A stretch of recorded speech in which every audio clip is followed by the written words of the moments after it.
Good evening. Welcome to Newswatch. I'm Charlie Ehlenfeld. We are still under a flood warning in southeast Ohio. To hear more about it, let's turn over to forecaster Rachel Grant.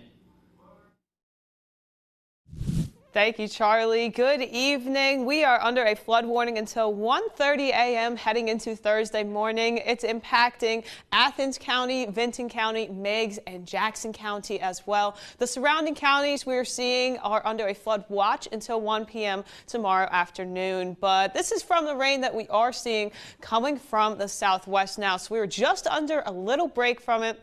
We're now seeing the rain starting to come through in the next hours. It's going to be around from moderate to heavy rain coming through, but for right now, we are staying dry. Mostly cloudy skies right now, 59 outside. There's no real wind coming through, but tonight, though, expect to see a little bit of that wind coming through with this rain. 90% chance of rain tonight with that low of 55, so rather humid and rather warm, setting us up nicely for a warm Thursday tomorrow morning. High of 69 for us, and rain really continuing throughout Thursday heading into the weekend. But a look at what's coming up in the next few days. You're going to see a chance for flooding happening until Thursday afternoon across all of southeastern Ohio. There's going to be a warm up coming through to start up with this weekend, and we're going to start to see more of this rain really coming up until Sunday. But we'll be breaking down what the rest of this week and our weekend looks like later on. But for now, we're going back to Charlie. Thanks, Rachel. After launching airstrikes against Iran over the past week, the Trump administration plans to ramp up their operations. Brian Abel reports on the impact from the ongoing war. We are accelerating, not decelerating.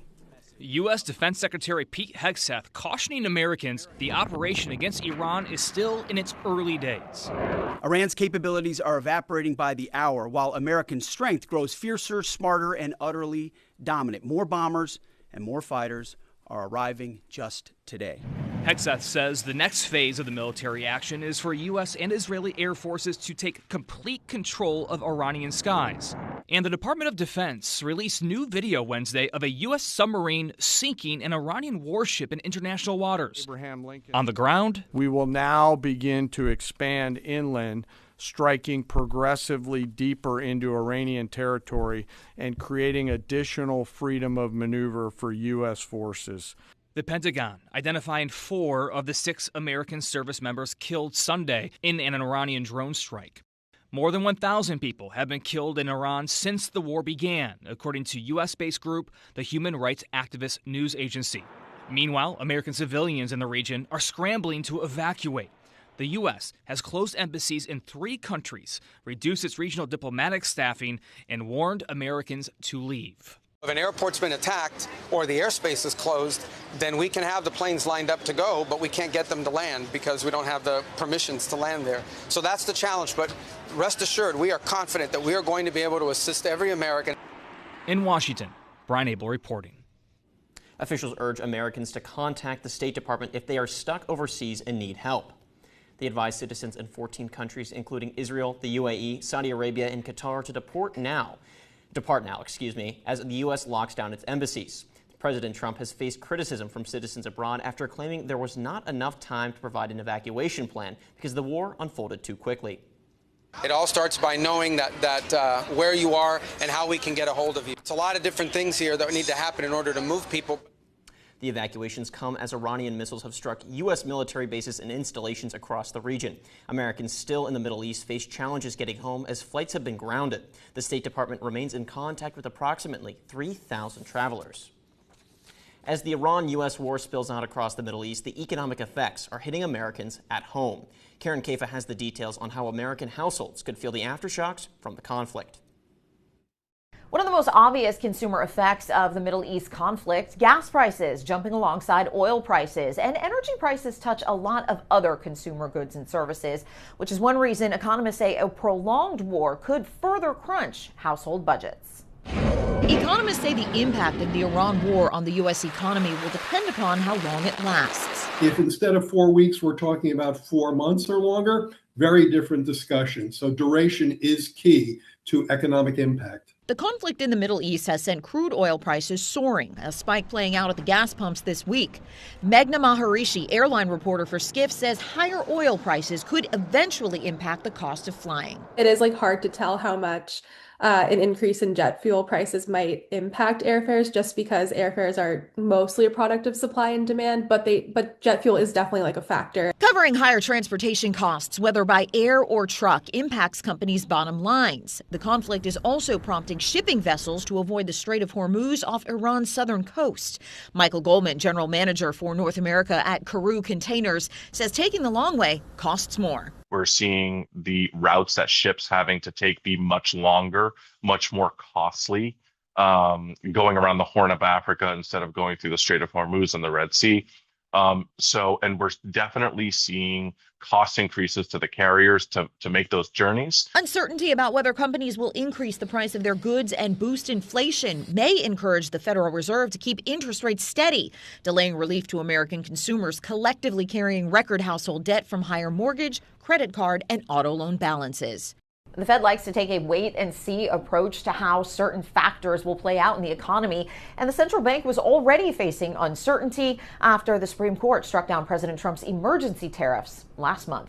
In Washington, I'm Karen Kafa. Members of the House Oversight Committee are demanding answers from Pam Bondi over how she handled the Epstein files. 5 Republicans joined Democrats to issue a subpoena to Bondi, who has drawn the ire of representatives after changing course several times on Epstein. Bondi claimed there were no Epstein files several months prior and faced further scrutiny over the redactions issued when the files were released months later. This comes after the recent high-profile testimony from Bill and Hillary Clinton before the House Oversight Committee. Kristi Noem faces another round of questioning before the House Judiciary Committee today. The embattled Homeland Security Secretary drew harsh criticism from bipartisan sources yesterday, including Republicans John Kennedy and Thom Tillis. Representative Jamie Raskin continued to question why Noem labeled Alex Preddy and Renee Good as domestic terrorists. You're denying them access to all the evidence that you have about the deaths of their citizens. It smells like a cover-up, and it makes me wonder who the real domestic terrorists are. Noem asked lawmakers to fund DHS, pointing to concerns about disaster relief funding. But lawmakers are still working to iron out a compromise, with leading Democrats demanding reform to ICE practices, including masks and cameras for officers. Coming up, one of the biggest abortion providers in Ohio says it plans to expand service to prescribe abortion medication virtually. And it's the most important meal of the day. Experts weigh in on how you can make the most of your breakfast. And we'll be seeing some rain coming through later tonight. Find out how much rain we'll be seeing coming up in Newswatch. We came across this intriguing story. Things are starting to get going. Are you prepared? It is a golden opportunity.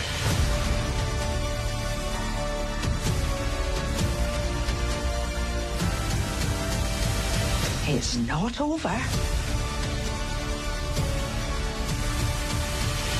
It will be all that you've dreamed of. CasualWorks was not designed, created, or maintained by people who studied disability. They're people who studied opportunity. If a person has very limited movement and can make little teeny circles, there's a place for you. The idea of workers contorting themselves to a job is one business model. Our business model is that the job responds to the worker.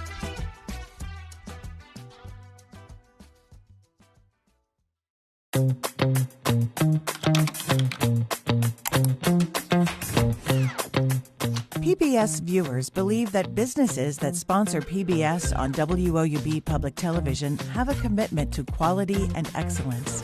Sponsoring a PBS television program offers your business a unique opportunity to connect with a highly engaged, loyal, and trustful audience in a clutter-free environment, leading to increased brand awareness, positive perception, and potential for higher customer engagement.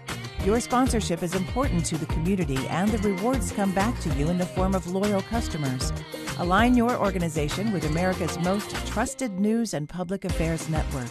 WOUB Public Television is worthy of your trust. Contact Corporate Support Director Kathy Malesic at 740-593-4909 or online at woub.org/support.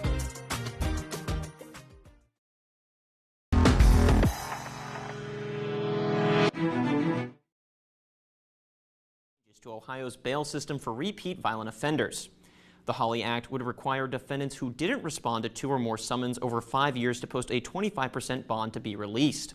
The bill would also ban nonprofits from posting bail for violent offenders like those facing domestic violence charges.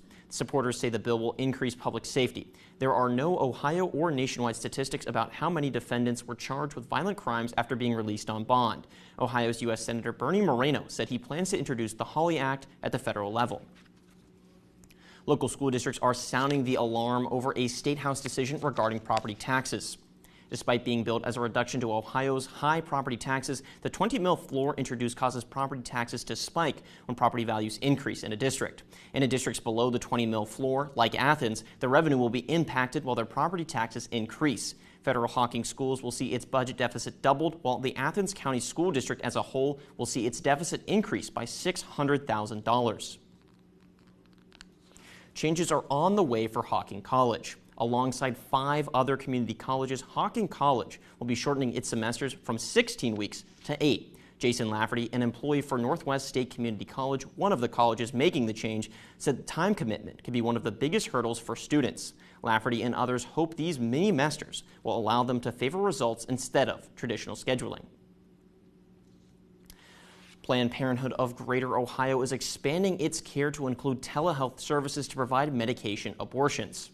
Planned Parenthood is already using telehealth for contraceptive services. The organization's CEO says adding medication abortions to telehealth appointments will help women in rural areas get access to health care. The virtual service will only be provided for patients living in Ohio. The Ohio Health Department's annual abortion report showed 59% of all abortions were conducted over abortion-inducing drugs. For some, breakfast is the most important meal of the day, but experts say what we eat and whether we eat can be just as vital. Mandy Gaither takes a look at the new outlook on breakfast.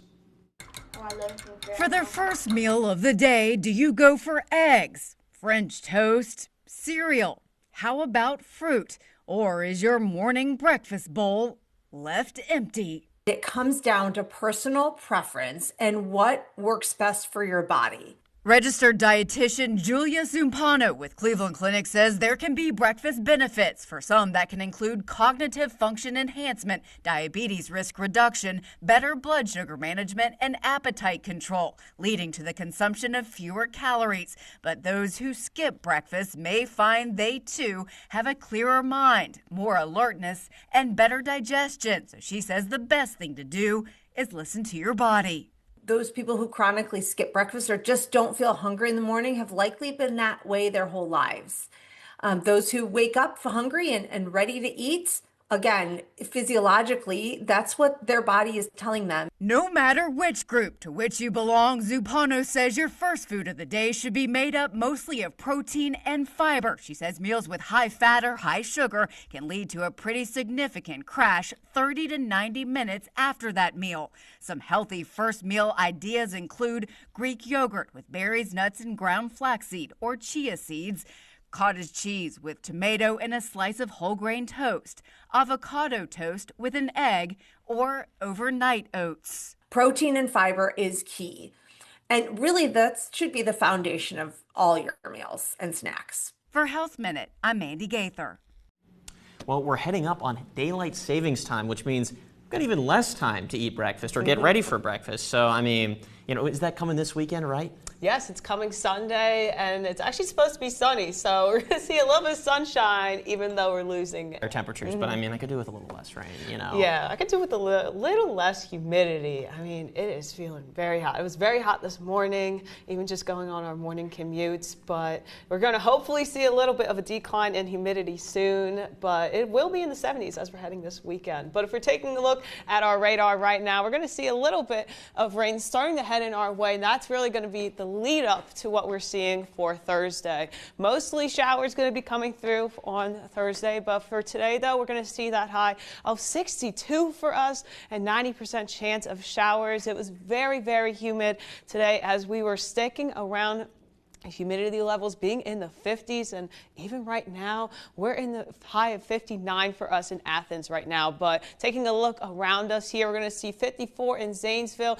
and 56 in Lancaster. So this is really contributing to the humidity we're seeing, and this rain is also not helping us out. But if we're looking closer into the evening, we're going to see a low of 55 for us, and rain showers are expected to continue throughout the night. But again, for tomorrow, we're not necessarily seeing that decline in showers, and this flood warning and flood watch is also in effect, supporting this rain coming through here. We're under a flood warning if you're living in Athens, Meigs, Jackson, or Vinton County. That flood warning is in effect until 1:30 a.m. this heading into Thursday morning.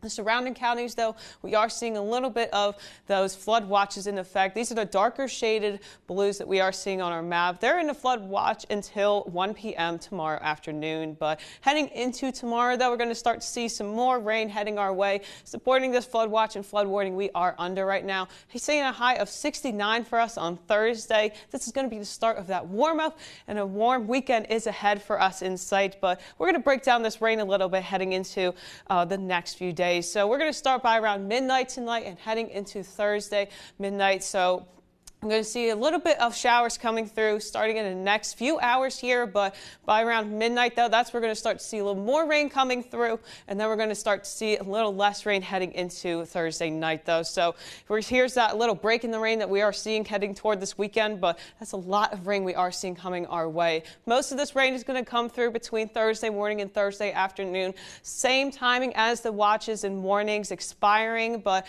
going into Friday, we're going to start to see that really decline a little bit, though. So we're going to be catching a break from the rain. You just got to get through Thursday, and then we'll start to have a better start to our weekend here. So for Thursday, we are seeing some rain coming through. Most of this rain is coming through between 10 a.m. and 2 p.m. tomorrow afternoon. So this is by 7 a.m., but by 7 p.m., though, we're going to start to notice this low pressure system here really driving this rain toward us here in Ohio. But as we're heading into 7 a.m. on Friday, that's where we start to see two low pressure systems really starting to support this rain passing through us here. So this should be around spotty chances of showers for Friday, but heading into Friday night, though, most of this is going to be clearing out by then. We should just see some lingering showers, but going to have a wonderful start to our weekend here. Even though we're seeing a 100% chance of rain for Saturday, that's not necessarily going to continue heading into daylight savings time. Most of this rain is going to come through on Thursday with that 90% chance. And this is also the start of the warm-up. 69 for tomorrow, 77 for Friday and Saturday. Sunday, we start to see some sun coming out, partly sunny skies, high of 62, and then 71 for Monday. And then we'll start to see a little bit of that rain return on Tuesday. But it's only up from here, Charlie, and we're going to see some warmer temperatures and hopefully less humidity. All right, Ty, playoffs are in full swing. What do we have to look forward to in the fast break this week? Yeah, we got some News Watch will be back after the break, but until then, be sure to stay up to date on all the latest news in Southeast Ohio and follow us on X, Instagram, and Facebook to do just that.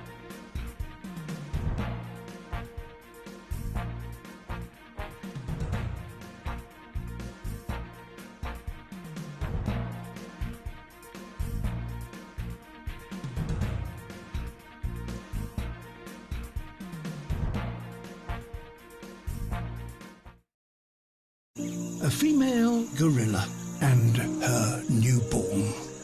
The arrival of a baby is the start of a new chapter, parenthood. Her journey will be challenging, but success for her and for all parents has the greatest of consequences. It ensures the future of life on our planet. Tonight at 8 on WOUB. Hiding right under our noses, there are secret worlds that come to life. Now, on this rapidly changing planet, discover how people are finding new ways to live alongside nature. That could help the next generation create real change. A shared planet is a better home for all of us.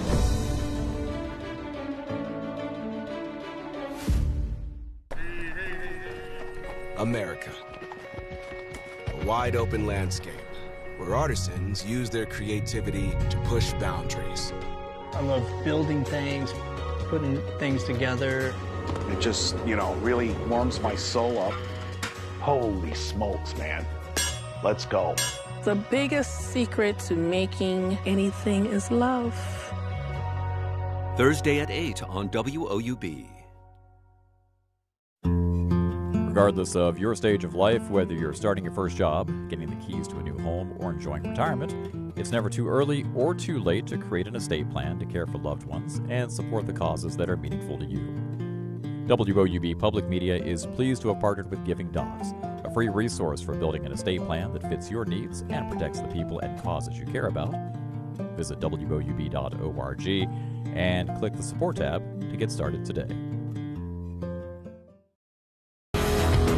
Finale of the Fast Break is finally here. Ty, it's hard to believe this is the end, isn't it? Yeah, no doubt, Josh, but it's not the time to get sentimental because we got a lot to go through this week. All right, and let's start on Sunday where Megs eventually fell to Washington in the combo 59-56. Yeah, Carson Davis had a 26-point performance, but that wasn't enough for Megs. They had a strong second quarter from Washington, propelling them to that win. Noah Haithcock had 20 points and 13 rebounds for those Blue Lions. Washington takes on Unioto tomorrow in the Convo. Yeah, and let's talk about another team that played in the Convo, but on Monday, Wellston's historic run came to an end 65-43 at the hands of Chesapeake. Yeah, Chesapeake's Carson Frecka and Philip Thacker. They had 18 and 15 each, but West Briggs had 16 in the loss for those Golden Rockets. The Panthers will move on to take Eastern Brown in the Convo on Thursday. All right, another boys team that lost on Monday, that's Waterford. They fell to a Great Peebles team 69-58. Yeah, that's a 1 seed, but two great performances from Waterford. Reese Lang had 18, but Josh McClary for Peebles, he had 24 points in their win. But despite the loss for Waterford,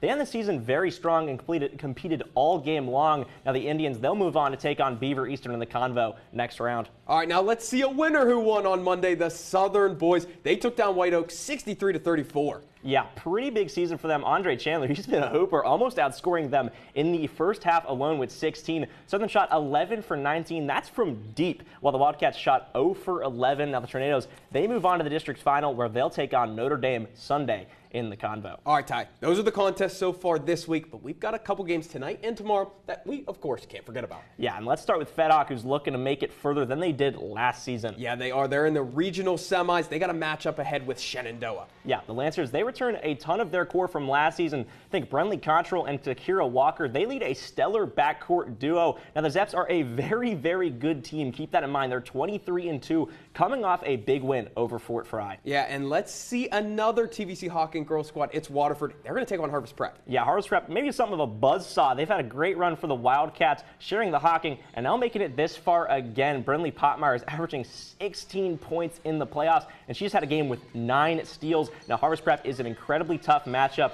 20-3. They've always been a tough ask in the tourney.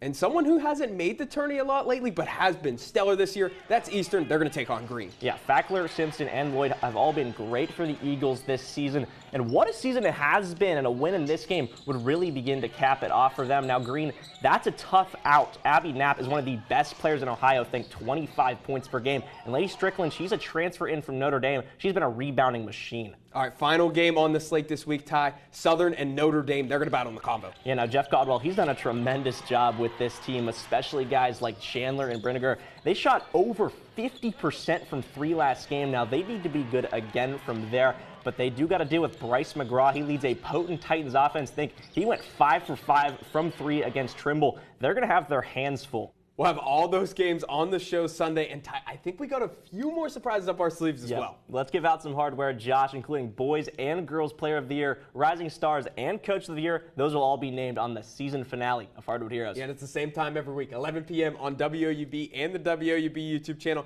That's all for the Fast Break this year. Still ahead, spring is right around the corner, and a famous Athens spot is showing the early signs. And we are still seeing some rain coming in tonight. Find out what your evening looks like when Newswatch returns. We'll be right back after the break, but until then, here's a look at what's coming up next on WOUB.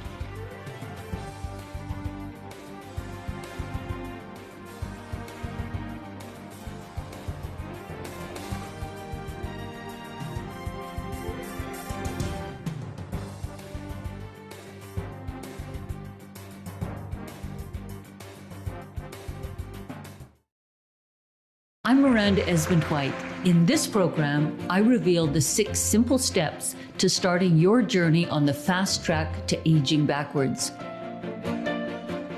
After hearing from many of you who were unsure how to implement the process of aging backwards, I laid out this easy-to-follow formula. I explain how you can increase your energy, reboot your brain, and relieve pain.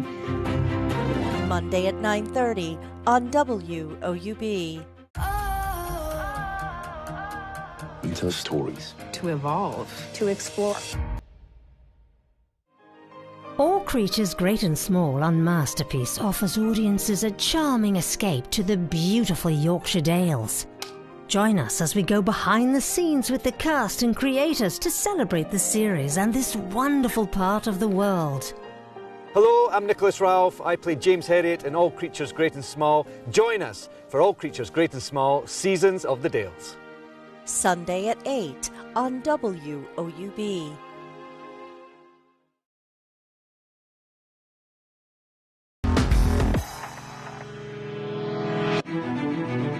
While most trees are still waiting to bloom and spring hasn't officially sprung, Athens' famous cherry blossom trees are showing signs of life. You can see the faint red buds emerging on the video on your screen from the trees located along the Hocking River. The trees were originally gifted from Chubu University in Japan, and Athens' cherry blossom trees received a top 5 ranking for U.S. cities with white cherry blossoms from AARP. Make sure to keep an eye out over the next few weeks because these trees will be in full bloom before you know it. Well, some beautiful spring weather on the way, and spring break's on the way, and a lot of beautiful locations. I know DC's got some great cherry blossoms. Do you have any plans for travel coming up soon? Yeah, I'm hoping to see a couple baseball games throughout spring break, and hopefully the weather will be nice for that. Definitely not what we're seeing here in Athens. Yeah, I mean, I'm traveling too. I mean, knock on wood, because it's not going to be much of a spring break if it's a total washout. But it sounds like that's what we've got coming up here soon. Yeah, we're definitely seeing a washout tonight, heading into tomorrow as well. But luckily, the weekend's looking nice, though. Seeing that 90% chance of showers for tonight, low of 55, and the sun has already started to set for us here in Athens. But the rest of this week is on the rainy side, so not our best chances here for avoiding a washout here in Athens. But Friday's supposed to be a little bit of spotty showers, high of 77, and for Saturday also 77. We're going to see most of that rain clearing out by then. Sunday is daylight savings. We're going to see a little bit of sunshine for then, high of 62 for us. And we're going to start to see more sun next week on Monday with that high of 71. So we're starting to see this warm up heading into next week. And we're going to start to catch a break from the rain on Sunday with daylight savings coming up. But the rain is going to return Tuesday and Wednesday. But hopefully we're not going to get a lot of humidity coming up in the next few days. That does it for our broadcast this evening. Thanks for watching. Stay tuned for the PBS NewsHour coming up next. Have a great night.